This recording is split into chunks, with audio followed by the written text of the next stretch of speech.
What's up, guys? So in this episode we have a very special guest, a dear guest to me, is Grandmaster Akshar here. So first of all, thank you, Grandmaster, for taking your time to be with us today.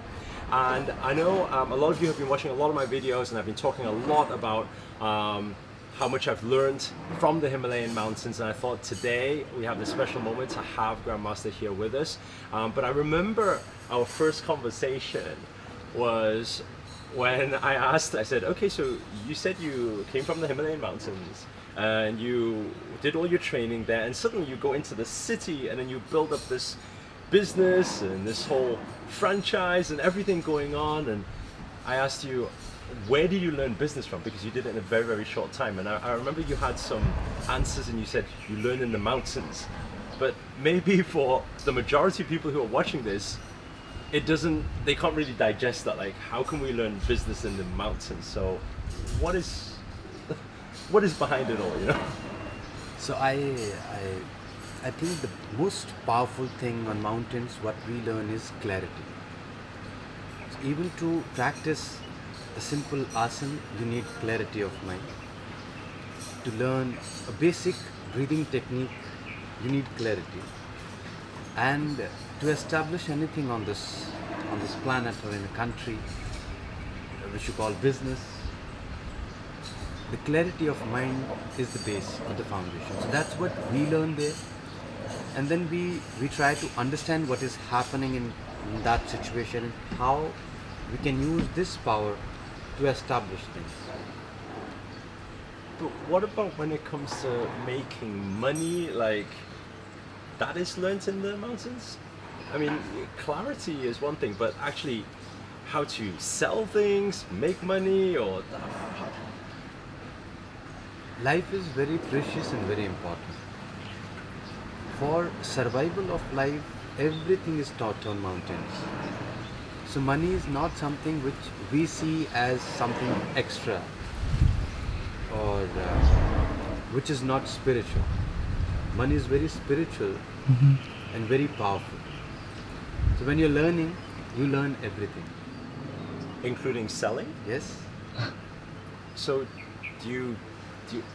how do you learn selling in the mountains? Do you sell things in the mountains, or how do you go about learning this thing? Or is it some channel you download from the universe, or how does it? It takes time to understand the movement of energies. So when you use the word selling in our thoughts, in our training, the word is giving. We give.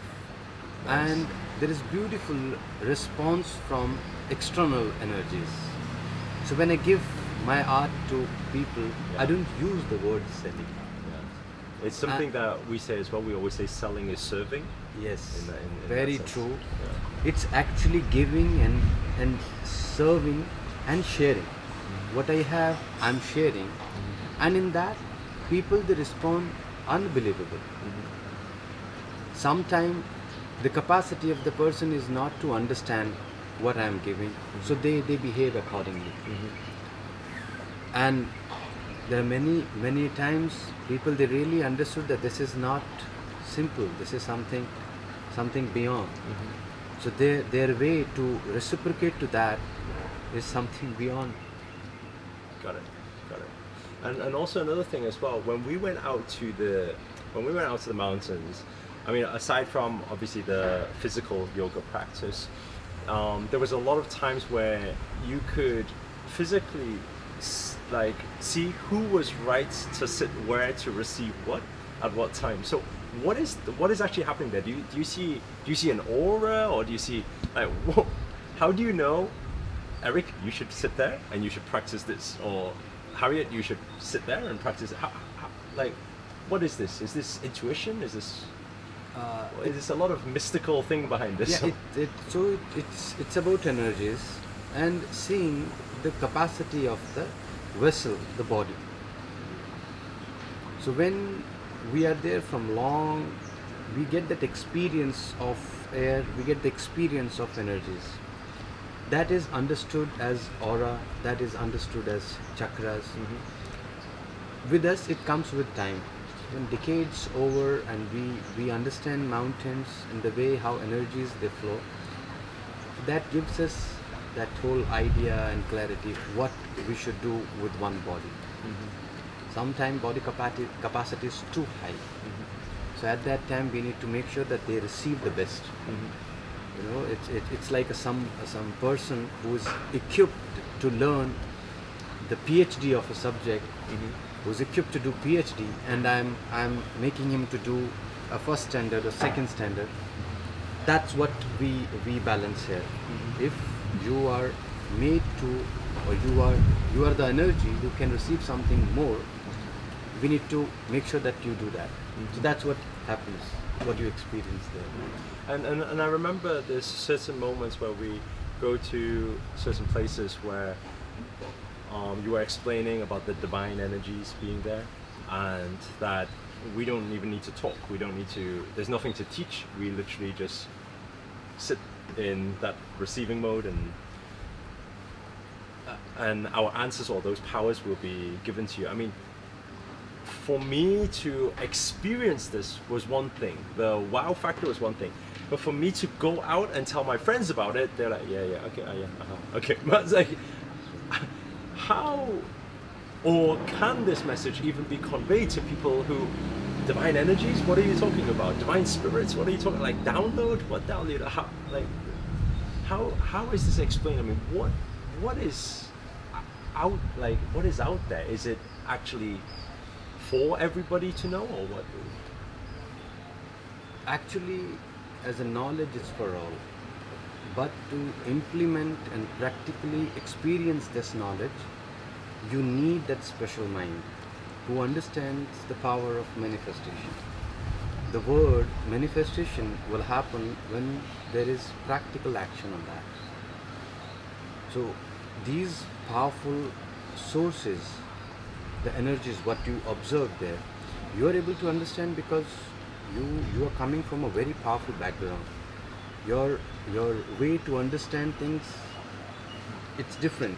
You don't need guidance. You don't need intelligence, because you are wired. Your brain, your intelligence is wired to receive energies. So your experience is different.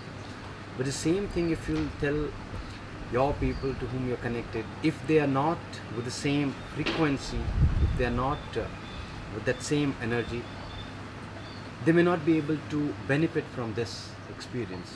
So how would one know whether they are ready for this or not ready for this?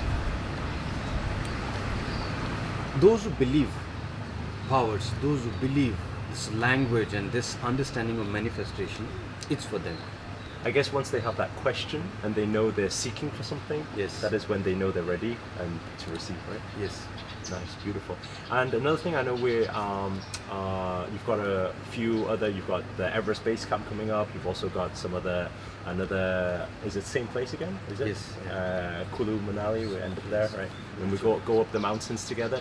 So what I'm going to do is this. I'm going to put a link below this video for anybody who, if you feel you're ready, if you feel that you want that next level, you're seeking for that next thing, whether in business, whether in life, whether in your spirituality, you want to know more, you want to raise your consciousness and raise your awareness, then I'm going to put a link below. All you do is you fill in the link. It will be an application form, and then because we don't just take like thousands of people to the retreats, so what we'll do is we'll go through the applications, and our team may contact you. And if you get a call or you get an email or something like that, then maybe you're one of the lucky ones to be able to join us on the next retreats. So that's it from this video. If you enjoyed it, please do hit the thumbs up.